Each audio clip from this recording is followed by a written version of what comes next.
Hitanareo, rehefa misy fety iny amin'ny mpianakaviana. Bonane! Dia fandrombana foana ny eo ambony latabatra. Sofa misy gotile. Iza ilay nitady goty teo? Afaka maka daholo a.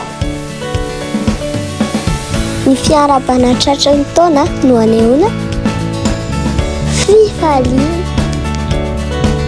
fitiavana ary fihavana.